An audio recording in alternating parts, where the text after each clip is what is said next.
We're just 2 weeks away for the Breeders' Cup when it returns to the Del Mar Thoroughbred Club. Earlier this summer, we saw the CHOSEN VRON win the Grade 1 Bing Crosby. With his victory in that Grade 1 race, he punched his ticket to the Breeders' Cup Sprint, with the Bing Crosby being part of the Breeders' Cup Challenge Series. We go back to his Grade 1 victory in the Bing Crosby. This was back on July 27th.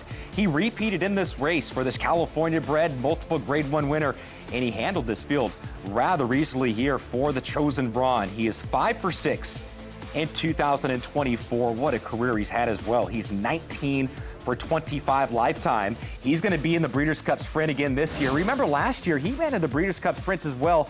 He finished 5th over at Santa Anita, but remember his connections opted not to run from his victory into the Bing Crosby into the Breeders' Cup. So he had a little bit of a layoff. It changes this year.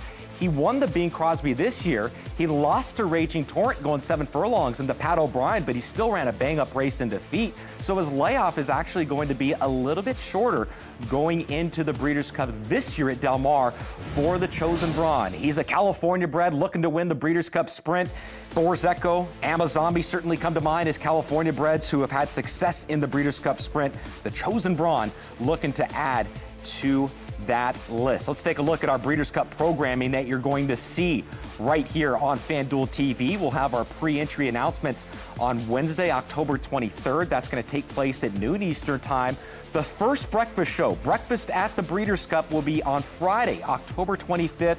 We will be bringing you workouts from top contenders all across the country, whether that's going to be at Del Mar, Santa Anita, Kentucky, Saratoga. You will see all the workouts and the final preparations for all these horses that are going to be running on November 1st and November 2nd on Breakfast at the Breeders' Cup. Once again, the very first show will be on Friday, October 25th. It begins at 7 a.m. out here on the West Coast.